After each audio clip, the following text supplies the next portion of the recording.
Kami dari kelompok 5 yang akan mempresentasikan mengenai perubahan akuntansi dan koreksi kesalahan. Sebelumnya perkenalkan, nama saya Sarila Devia dengan absen 26. Rekan saya Priasi Sedriwo, nomor absen 21. Saya Sasuki Syedadi dari nomor 2.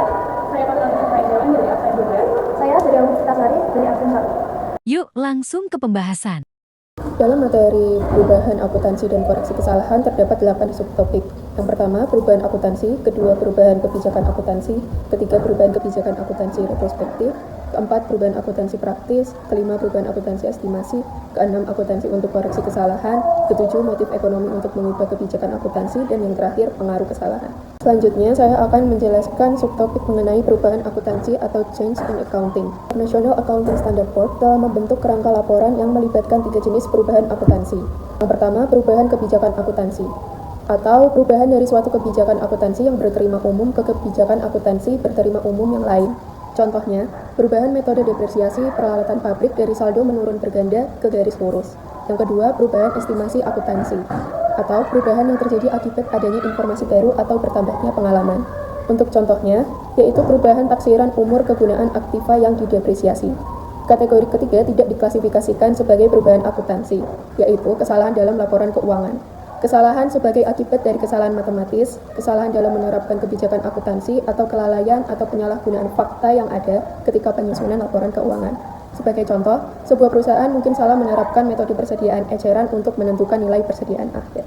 Nah, untuk selanjutnya yaitu perubahan kebijakan akuntansi. Kebijakan akuntansi merupakan prinsip, dasar, konvensi, dan aturan serta praktik-praktik tertentu yang diterapkan oleh suatu entitas dalam menyusun dan menyajikan laporan keuangannya. Sebagai contoh, sebuah perusahaan mungkin mengubah dasar harga persediaan dari biaya average ke rata-rata. Dalam PSAK 25, manajemen menggunakan pertimbangan dalam mengembangkan dan menerapkan suatu kebijakan akuntansi untuk menghasilkan informasi yang pertama, relevan untuk kebutuhan pengambilan keputusan ekonomi pengguna, dan kedua, andal dalam laporan keuangan yang dimana dapat menyajikan secara jujur posisi keuangan, kinerja keuangan, dan arus kas, serta dapat mencerminkan substansi ekonomi transaksi lainnya, bukan hanya dalam bentuk hukum.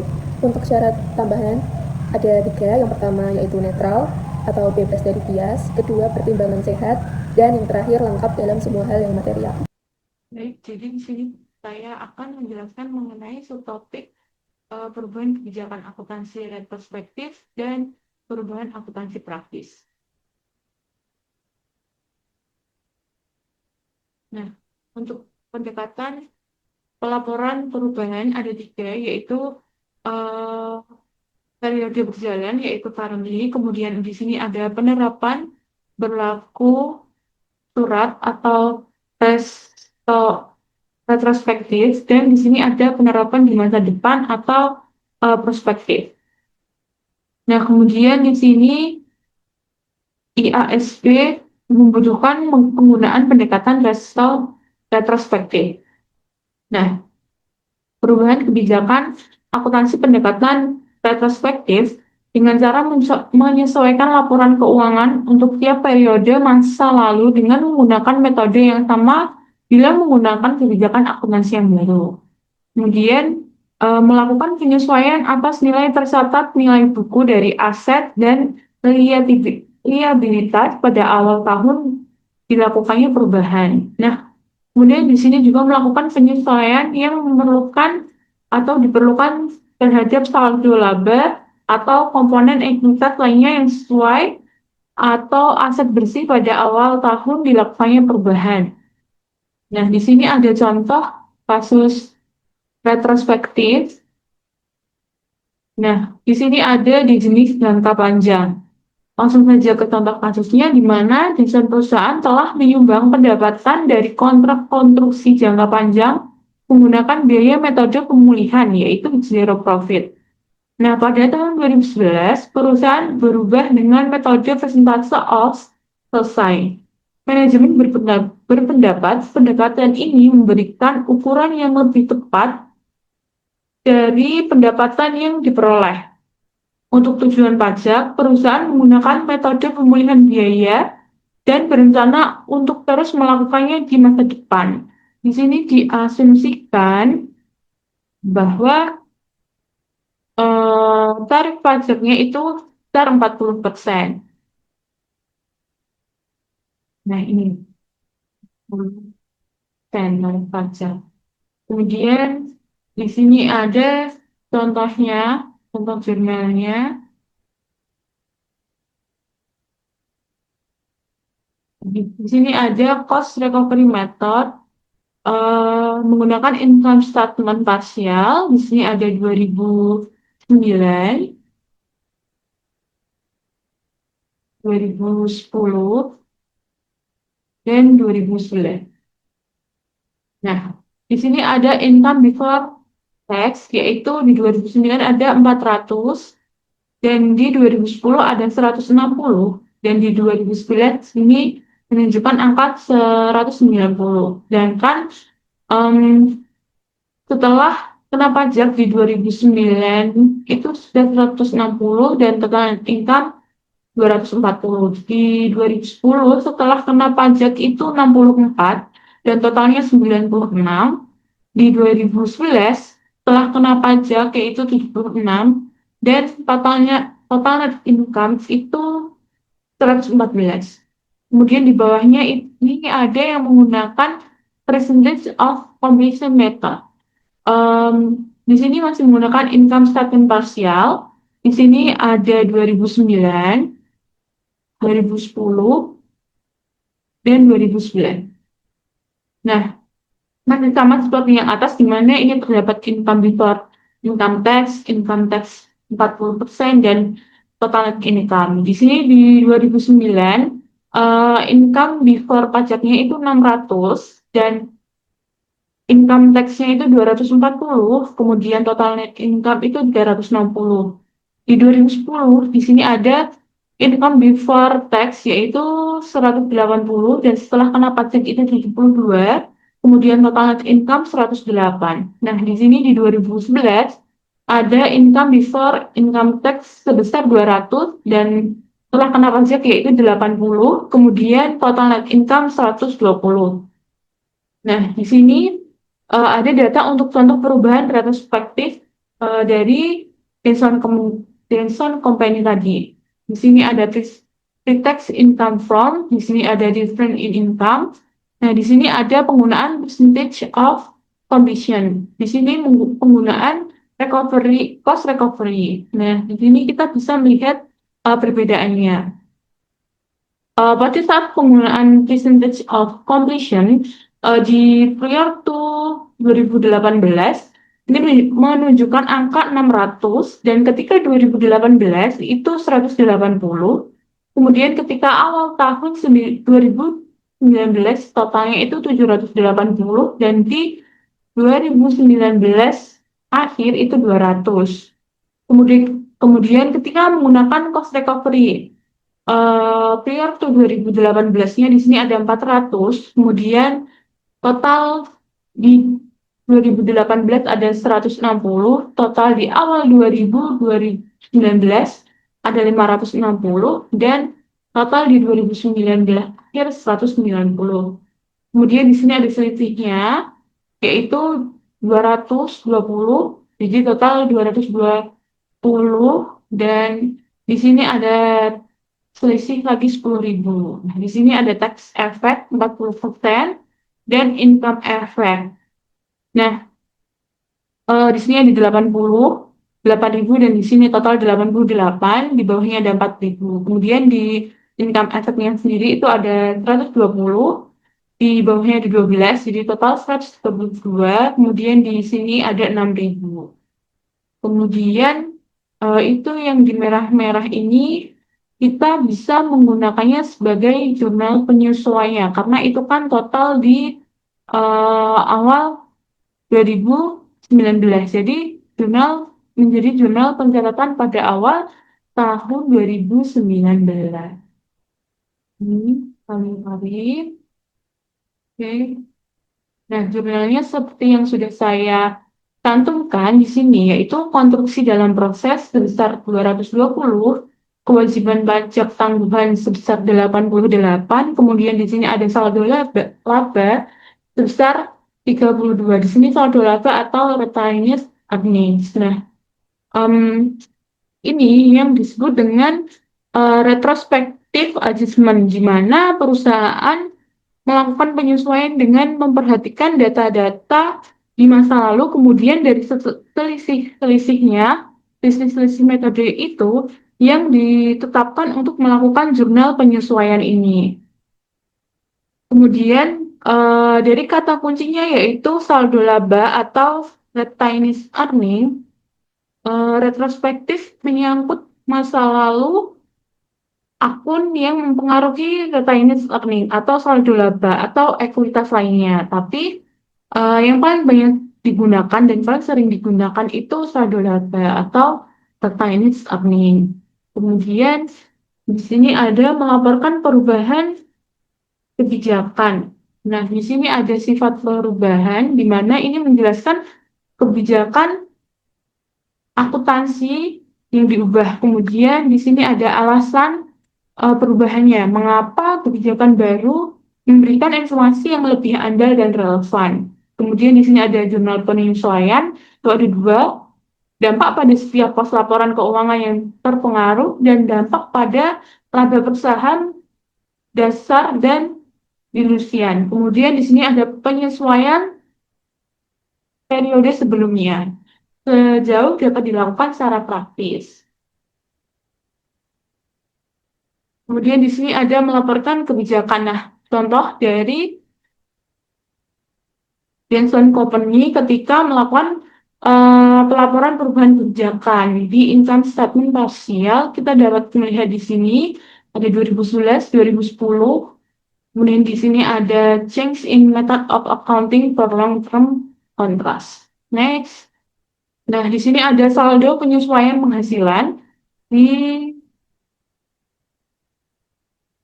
sini saldo laba ditahan menunjukkan angka 1.360.000 pada awal tahun 2009. Di sini sebelum perubahannya.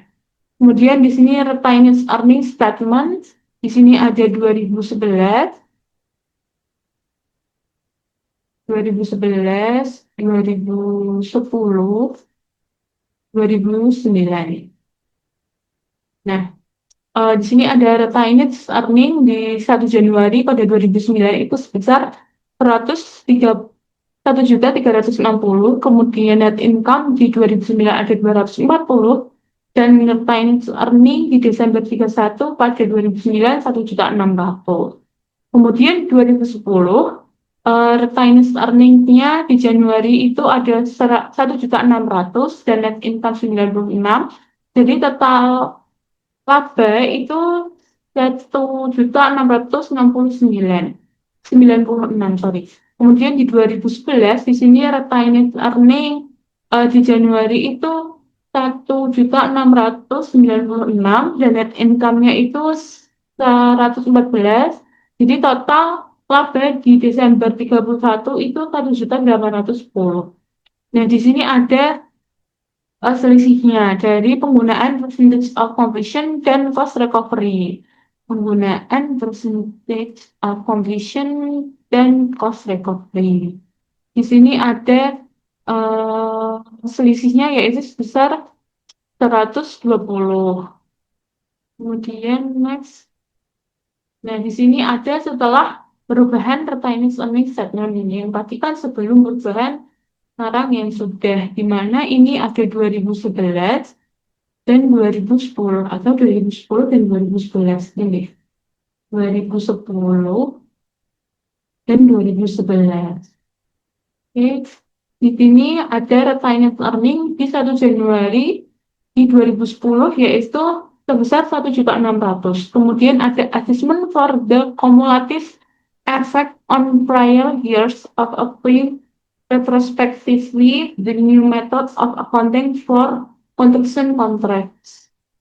Nah, di sini sebesar 120 di 2010. Jadi total retained earning pada Januari tanggal 1 di 2010 itu ada 1.720.000. Kemudian ditambah dengan net income yang didapat pada 2010 itu ada 108. Jadi 1 juta ditambah besar 1.720 tambah 108 ini jadi 1.828. Ini nanti kita alihkan ke laba di 2011 awal. Kemudian net income di 2011 mendapatkan 120, jadi total laba di 30 Desember 2011 itu 1.948.000. Next. Nah, di sini ada contoh kasus retrospektif yang metode persediaan. Kalau yang tadi kan metode jangka panjang, nah di sini menggunakan metode persediaan. Langsung saja, selama ini Lancer Company melakukan pencatatan atas persediaan dengan menggunakan metode average cost. Pada tahun 2019, perusahaan memutuskan untuk mengubah metodenya menjadi FIFO karena manajemen berkeyakinan bahwa metode ini akan dapat menyediakan pengukuran yang lebih tepat untuk menghitung biaya persediaan. Nah, di sini ada informasi tambahan dari Lancer Company. Yang pertama, Lancer Company mulai kegiatan pada tanggal 1 Januari 2017. Nah, di sini memegang saham berinvestasi sebesar 100.000 ke dalam usahanya dalam bentuk saham biasa. Jadi, 100.000 ini bentuknya saham biasa, berupa saham biasa. Kemudian, next. Di sini informasi yang lainnya yaitu seluruh penjualan, pembelian, dan beban operasi selama periode 2017-2019 dilakukan melalui transaksi tunai. Nah, arus kas selama periode ini sebagai berikut ya. Di sini ada 2017, 2018, 2019.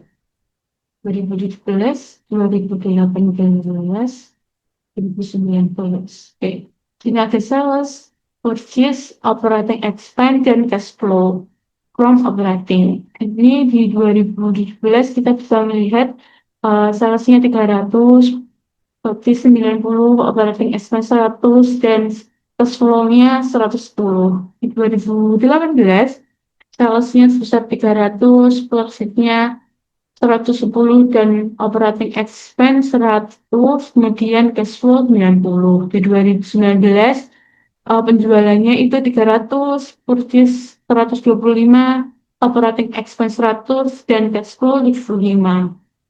Nah, sejak awal Lancer Company telah menggunakan metode average cost dalam pelaporan keuangannya. Kemudian di sini ada persediaan dihitung berdasarkan metode average cost dan FIFO untuk periode 2017 sampai 2019. Seperti di bawah ini ada average cost nih, average cost method dan FIFO method. Di sini ada selisihnya. Nah, pada Januari 2017 ketika menggunakan metode average cost itu kan dan FIFO itu di sini sama-sama 0 karena baru memulai. Kemudian pada akhir 2017 ketika menggunakan average cost di sini menunjukkan angka 10.000 dan ketika menggunakan FIFO yaitu 12.000, selisih 2.000. Di sini kemudian pada saat 2018 pada saat average cost sebesar 20 dan FIFO yaitu 25, total 5.000. Dan pada Desember 31, 2019 di average cost itu 32 dan di sini di FIFO yaitu 39. Di sini totalnya masih positif ya. Terus di sini ada harga pokok penjualan berdasarkan average cost dan FIFO untuk periode 2017 dan 2019. Di sini ada cost of goods sold-nya ketika menggunakan average cost dan FIFO setelah selisihnya. Kemudian EPS tidak disebutkan dalam pelaporan laba rugi. Nah, kemudian yang ketujuh itu ada seluruh dampak pajak atas ilustrasi dapat diabaikan. Nah, di sini karena kita mau melihat bagaimana retrospektif dilakukan bila terjadi perubahan metode persediaan. Dan terus di sini ada Lancer Company dan di sini income statement-nya. Di sini ada retained earning-nya. Kemudian next di sini ada statement of financial position, kemudian ada statement of cash flow. Nah, ini ketika menggunakan average cost, income statement yang seperti ini, retained earning yang seperti ini, dan statement of financial position seperti ini, statement of cash flow seperti ini. Nah, dan kemudian di ilustrasi 22.8 pada slide berikutnya, menunjukkan laporan laba rugi, laporan saldo label, laporan posisi keuangan, dan laporan arus kas Lancer untuk periode 2017-2019 berdasarkan metode FIFO. Nah, laporan arus kas berdasarkan FIFO sama dengan metode average cost. Laba bersih tiap periode berbeda, tidak ada dampak arus kas dari perbedaan ini terhadap laba bersih. Nah, apabila kita menggunakan perhitungan pajak penghasilan, maka dampak arus kas akan tampak hasilnya. Kemudian di sini ada income statement dan retained earning ketika menggunakan FIFO. Tadi kan ketika menggunakan average cost. Di sini juga ada statement of financial position, statement of cash flow ketika menggunakan FIFO. Nah, kalian bisa melihat sendiri bagaimana. Kemudian next. Di sini ada perubahan akuntansi, retrospektif metode persediaan, masih di metode persediaan, di mana berdasarkan penerapan retrospektif, perusahaan penilaian persediaan ke metode FIFO berdampak pada nilai persediaan, nilai harga pokok persediaan, laba bersih, dan saldo laba. Jadi, nilai persediaan ini akan berpengaruh pada harga pokok persediaan, dan harga pokok persediaan akan berpengaruh pada laba bersih. Laba bersih akan berpengaruh juga pada saldo laba. Nah, untuk mencatat untuk mencatat perubahannya itu diperlukan sudah jurnal seperti ini. Di net income, di sini ada average cost dan FIFO di 2017. Ketika menggunakan average cost itu 120 dan ketika menggunakan FIFO itu 122. Kemudian kita 2018 menggunakan average cost sebesar 100 dan ketika menggunakan FIFO itu mendapatkan 103. Kemudian total di 2019 ketika menggunakan average cost, totalnya itu 220. Dan ketika menggunakan FIFO, totalnya itu 225. Nah, di sini total di 2019 ada 87 dan 87 itu menggunakan average cost dan ketika menggunakan FIFO itu 89. Di sini ada selisihnya, di mana 2000 ini untuk selisih 2017 antara average cost dan FIFO, kemudian 3000 untuk 2018 dan 5000 itu untuk total awal 2019, kemudian yang 2000 untuk total di 2019. Nah, dari 5000 itu tadi kita bisa memberikan jurnal penyesuaian di metode persediaan ini, karena ini kan di total di total awal 2019. Nah, nanti jurnalnya itu ada inventory sebesar 5000 dan retained earning-nya itu juga 5000. Next, di sini ada Center Company melaporkan laba bersih berdasarkan metode yang baru diterapkan, yaitu FIFO untuk tahun 2018 dan 2019. Di sini secara retrospektif menyesuaikan laporan laba rugi tahun 2019 dan melaporkan informasi berdasarkan FIFO. Nah, catatan atas laporan keuangan menjelaskan mengenai hakikat perubahan, mengapa perusahaan melakukan perubahan dan tahun-tahun yang berdampak atas perubahan tersebut. Mungkin di sini menyajikan data atas perbedaan penting antara jumlah yang dilaporkan berdasarkan metode average cost dengan metode FIFO. Next, di sini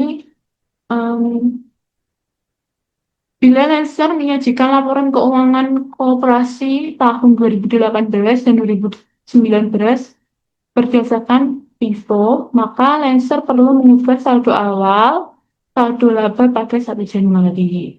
Nah, di sini ada perbedaannya. Sorry, ini guys. Oke, di sini ada retained earnings di Januari tanggal 1 2018 ini ada penggunaan FIFO. Nah, di 1 Januari 2018 juga ada penggunaan average cost. Jadi di sini nanti ada perbandingannya. Di sini ketika menggunakan FIFO, totalnya itu 122 retaining earning-nya, dan ketika menggunakan metode average cost, itu total saldonya itu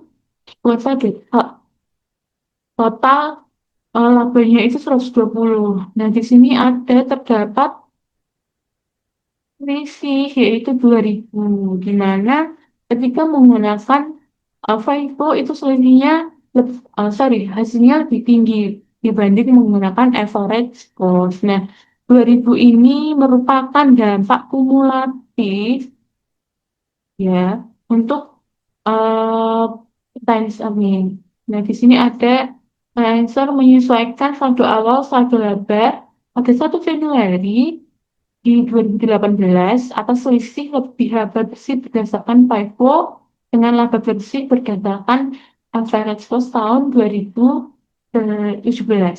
Di sini ada 2018 dan 2019. Ini ada retaining earning pada 1 Januari 2018 itu ada 120, dan di sini ada adjustment for the cumulative effect on prior years of applying retrospectively the new method of accounting for inventory. Di sini menunjukkan angka 2000 pada 2018, kemudian total retaining earning-nya itu 122.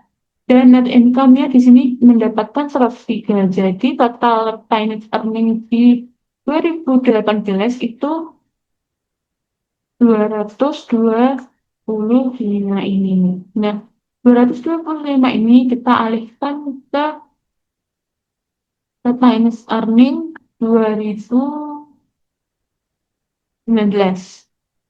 Di retained earning pada 1 Januari 2019 sebesar 225. Jadi retained earning akhir 2018. Nah, net income-nya di 2009 itu terdapat angka 89.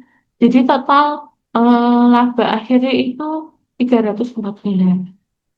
Nah, kemudian di sini dampak langsung dan dari perubahan akuntansi dan dampak tidak langsungnya. Nah, IASB menetapkan bahwa perusahaan harus menerapkan dampak langsung dari perubahan dalam kebijakan akuntansi secara retrospektif. Yang tidak langsung itu ada segala perubahan terhadap arus kas perusahaan pada periode berjalan atau periode masa mendatang yang akan terjadi karena dilakukannya perubahan dalam prinsip akuntansi yang diterapkan secara retrospektif. Ini kurang sedikit, nanti saya tambahkan. Nah, di sini yang terakhir ada tidak praktisan. Nah, di sini perusahaan itu tidak wajib menerapkan secara retrospektif perubahan kebijakan akuntansi jika di sini dampak retrospektif sendiri itu tidak dapat ditentukan. Dan kemudian ada yang kedua, ada membutuhkan asumsi tentang niat manajemen di masa lalunya. Kemudian di sini membutuhkan estimasi signifikan yang tidak dapat dikembangkan. Apabila kondisi-kondisi ini terjadi, maka perusahaan menerapkan penyesuaian perspektif atas penggunaan prinsip akuntansi yang baru. Ketika tidak praktis materi.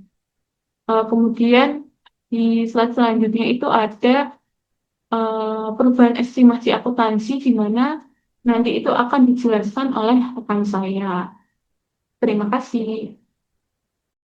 Selanjutnya ada perubahan estimasi akuntansi. Perubahan estimasi akuntansi terjadi ketika suatu estimasi sebelumnya yang dibuat oleh manajemen ternyata perlu disesuaikan karena adanya informasi baru atau perkembangan yang lebih baik. Estimasi diperlukan karena banyak unsur dalam laporan keuangan tidak bisa diukur dengan pasti. Contoh dari estimasi itu sendiri yaitu ada kredit macet, persediaan usang, umur manfaat dan nilai residu aset, masa manfaat dengan biaya yang ditangguhkan, kewajiban untuk biaya garansi dan pajak penghasilan. Terus ada cadangan mineral dibolehkan, perubahan metode penyusutan, nilai wajar aset keuangan atau kewajiban keuangan. Selanjutnya ada pelaporan calon pada perubahan estimasi akuntansi. Perusahaan melaporkan perubahan estimasi secara prospektif. Artinya, perusahaan tidak boleh menyesuaikan hasil yang dilaporkan sebelumnya untuk perubahan estimasi.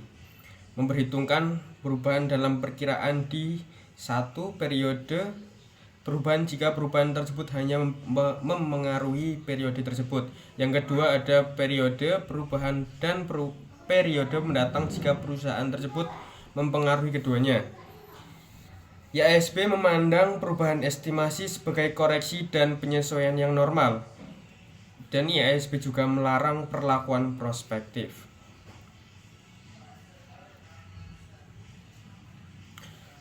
Selanjutnya ada pengungkapan pada perubahan estimasi akuntansi. Perusahaan harus mengungkapkan sifat dan jumlah perubahan dalam estimasi akuntansi yang memiliki efek pada periode saat ini atau diharapkan memiliki efek pada periode mendatang. Perusahaan tidak perlu mengungkapkan perubahan estimasi akuntansi yang dibuat sebagai bagian dari operasi normal, seperti tunjangan utang buruk atau persediaan utang, kecuali perubahan tersebut bersifat material. Koreksi kesalahan adalah proses perbaikan atas kesalahan dalam laporan keuangan periode sebelumnya yang dapat mengaruhi informasi yang disajikan kepada pengguna laporan seperti investor. Koreksi ini meliputi kesalahan pencatatan, pengklasifikasian saldo, dan penerapan kebijakan akuntansi yang keliru yang meskipun tampak kecil tetap dapat berdampak pada rasio keuangan dan pengendalian internal perusahaan. Selanjutnya saya akan menjelaskan secara umum jenis-jenis koreksi kesalahan sebagai berikut. Yang pertama itu ada perubahan dari kebijakan akuntansi yang tidak sesuai menjadi sesuai, kayak dari kebijakan yang sesuai menjadi yang tidak sesuai dengan standar akuntansi. Yang kedua itu ada perhitungan matematika, kayak misalnya kesalahan penjumlahan atau perhitungan angka. Yang ketiga itu ada estimasi tanpa etikat baik, jadi kayak estimasinya yang dibuat itu dengan niat yang tidak jujur atau tidak profesional. Keempat itu ada kekeliruan pencatatan atau pengakuan, kayak salah dalam mencatat atau mengakui pendapatan dan biaya. Yang kelima itu ada penyalahgunaan atau kesalahan dalam penggunaan fakta akuntansi, contohnya kayak salah menghitung penyusutan aset tetap. Yang kelima itu ada klasifikasi biaya yang salah, yang biasanya biaya yang seharusnya itu dicatat sebagai aset tapi dicatat sebagai beban dan sebaliknya. Selanjutnya ada penanganan dan penyajian koreksi kesalahan. Yang satu, kesalahan material wajib diperbaiki. Semua kesalahan signifikasi dalam laporan keuangan harus dikoreksi. Kedua, dicatat sebagai penyesuaian saldo awal laba ditahan. Koreksi dilakukan melalui penyesuaian saldo awal laba ditahan pada periode berjalan. Ketiga, berlaku untuk koreksi dilakukan terhadap kesalahan yang terjadi sebelum periode pelaporan saat ini kesalahan periode sebelumnya. Keempat, laporan komparatif disajikan ulang. Untuk laporan komparatif, periode sebelumnya harus disajikan kembali agar mencerminkan data yang telah dikoreksi. Contoh kasus koreksi kesalahan. Pada tahun 2016, pembukuan untuk perusahaan Selektro menemukan kesalahan. Pada tahun 2015, perusahaan gagal mencatat biaya penyusutan sebesar 20 euro pada bangunan yang baru dibangun. Bangunan ini adalah satu-satunya aset yang dapat disusutkan yang dimiliki oleh perusahaan Selektro. Perusahaan tersebut telah memasukkan biaya penyusutan dengan benar dalam laporan pajaknya dan melaporkan pajak penghasilan yang harus dibayarkan dengan benar. Istilah penyajian kembali secara retrospektif digunakan untuk proses merevisi laporan keuangan yang diterbitkan sebelumnya untuk mencerminkan koreksi kesalahan. Istilah ini membedakan koreksi kesalahan dari perubahan kebijakan akuntansi yang disebut sebagai penerapan secara retrospektif. Laporan laba rugi perusahaan Selektro untuk periode 31 Desember 2015. Income before depreciation expense tanpa kesalahan 100.000 euro. Sedangkan dengan kesalahan 100.000 euro, depreciation expense 20.000 euro tanpa kesalahan. Dan untuk dengan kesalahan 0. Income before income tax itu sama dengan 80.000 euro. Artinya income before depreciation expense dikurangi depreciation expense sama dengan 80.000, sedangkan dengan kesalahan itu hanya 100.000. Current itu sama dengan 32 euro, sedangkan di dalam itu with error itu 32 euro. Different itu sama dengan 0 tanpa kesalahan dimasukkan 32.000 euro sama dengan itu 8.000 sama dengan dengan kesalahan 40 euro. Net income sama dengan 80.000 income before income tax dikurangi different sama 32.000 euro sama dengan 48 euro, sedangkan dengan kesalahan 100.000 euro dikurangi 40.000 euro sama dengan 60.000 euro. Yang pertama, tanpa kesalahan depreciation expense 20.000 euro, sedangkan akumulasi depresi buildings 20.000 euro, sedangkan jurnal kedua income tax expense 32.000 euro, sedangkan income tax payable 32.000 euro. Sedangkan jurnal kesalahan tidak ada penjurnalan dalam depresiasi, sedangkan yang jurnal kedua income tax expense 40.000 euro, sedangkan deferred tax liability 8.000 euro, income tax payable 32.000 euro. Contoh kasus koreksi selanjutnya itu pada tahun 2016 perusahaan Selektro melakukan koreksi atas laporan keuangan 2015 karena terdapat kelebihan pencatatan laba bersih sebesar 12.000 euro, kewajiban pajak tangguhan sebesar 5.000 euro, serta kekurangan akumulasi penyusutan bangunan sebesar 20.000 euro. Koreksi ini dicatat dengan mendebit laba ditahan sebesar 12.000 euro, mendebit kewajiban pajak tangguhan sebesar 8.000 euro, dan mengkredit akumulasi penyusutan bangunan sebesar 20.000 euro. Tujuan koreksi ini adalah untuk menyesuaikan laporan keuangan agar mencerminkan kondisi keuangan yang sebenarnya baik dalam laporan komparatif maupun non-komparatif. Income statement. Depreciation expense 2015 dikecilkan sebesar 20.000 euro, sedangkan income tax expense dibesarkan sebesar 8.000. Hasilnya dari 20.000 euro dikali 40%. Net income 2015 dibesarkan sebesar 12.000 euro dengan cara 20.000 euro dikurangi 8.000 euro. Statement of financial position effects. Akumulasi depreciation building dikecilkan 20.000 euro, sedangkan deferred tax liability dibesarkan 8.000 euro dengan cara 20.000 euro dikali 40%.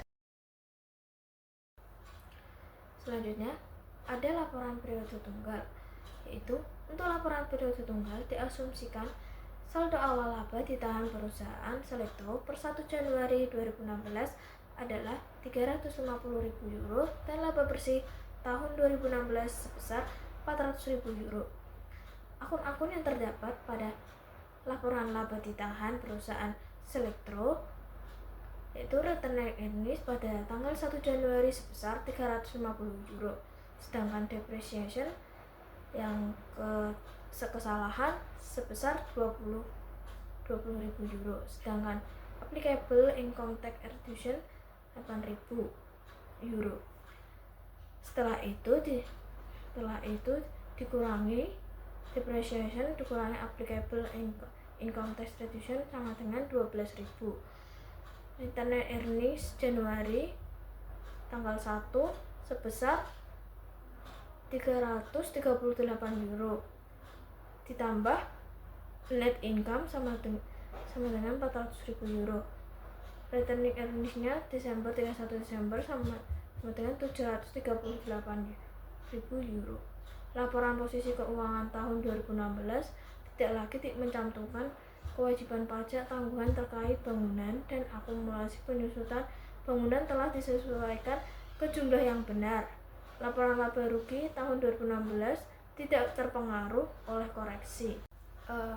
Yang kedua adalah laporan komparatif. In the statement of financial application, yaitu accumulated depreciation building itu sebesar 20.000 euro, sedangkan deferred tax liability itu 8.000 euro. Berarti kan itu kan kayak retained earning-nya itu dikurangi, berarti 20.000 euro dikurangi 8.000 euro sama dengan 12 euro. In the income statement ini depreciation expense buildings itu 20.000 euro increase, terus income tax expense-nya 8.000 euro, dan net income-nya kan berarti 12.000, berarti itu dikurangi 20.000 dikurangi 8.000 euro sama dengan 12.000 euro decrease. In the retained earning statements itu retained earnings balance dua income itu dalam satu laporan itu sama dengan 12.000. Jadi dalam laporan komparatif perusahaan Selektro, kesalahan penyusutan tahun 2015 itu dikoreksi pada 2016 dengan menyajikan ulang laporan 2015 dan menyusun laporan 2016 seolah tidak ada kesalahan.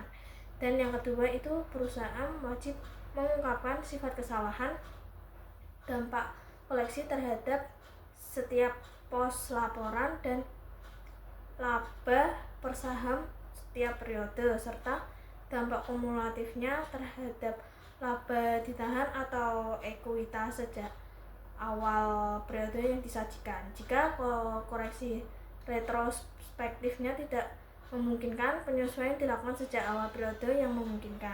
Materi selanjutnya adalah mengidentifikasi motif ekonomi dalam perubahan kebijakan akuntansi. Terdapat 4 motif ekonomi. Yang pertama adalah biaya politik, yang kedua adalah struktur modal, ketiga pembayaran bonus, dan yang terakhir adalah pemerataan laba. Pada biaya politik, perusahaan besar cenderung menarik perhatian politisi dan regulator, sehingga lebih rentan terhadap regulasi dan pajak yang tinggi. Untuk menghindari pengawasan, perusahaan dapat melaporkan pendapatannya secara rendah. Kemudian pada struktur modal, perusahaan dengan rasio utang yang tinggi seringkali dibatasi oleh perjanjian utang, seperti larangan bayar dividen jika laba ditahannya rendah. Oleh karena itu, mereka cenderung memilih kebijakan akuntansi yang meningkatkan laba bersih mereka. Selanjutnya adalah pembayaran bonus. Manajemen cenderung memilih kebijakan akuntansi yang meningkatkan laba untuk memaksimalkan bonus mereka. Dan yang terakhir adalah pemerataan laba.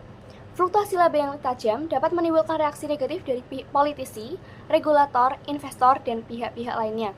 Oleh karena itu, manajemen lebih memilih pertumbuhan laba yang stabil dan terkadang menyesuaikan kebijakan akuntansi untuk mencapainya.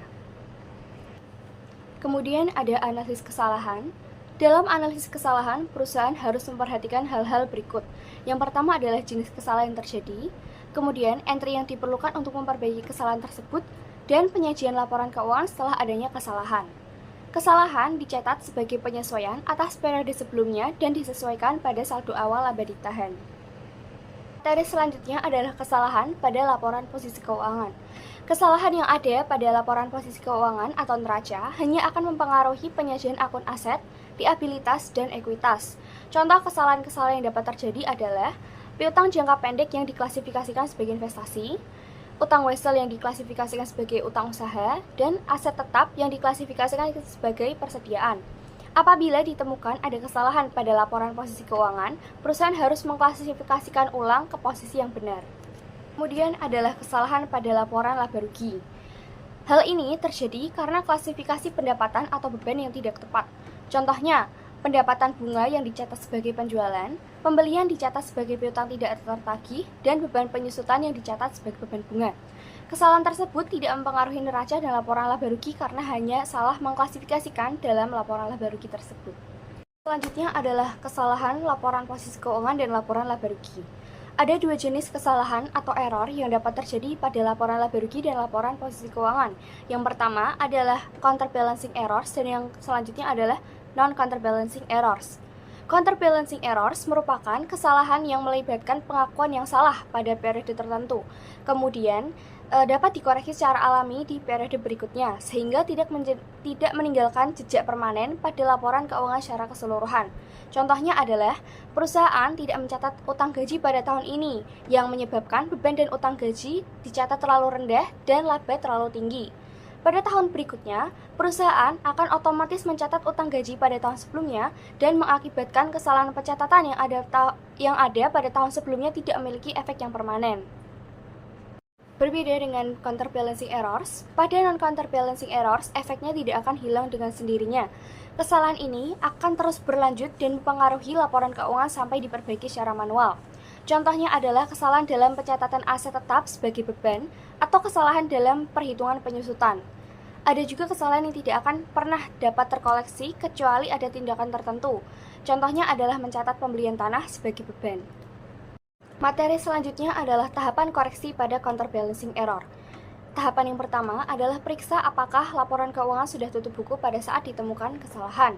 Jika sudah tutup buku, maka tidak perlu membuat jurnal koreksi kesalahan apabila kesalahan tersebut merupakan counterbalancing error. Apabila kesalahannya bukan merupakan counterbalancing error, maka perlu membuat jurnal penyesuaian menggunakan saldo awal laba ditahan. Kemudian jika belum tutup buku, hanya perlu membuat jurnal koreksi di tahun berjalan dan menyesuaikan saldo laba ditahan.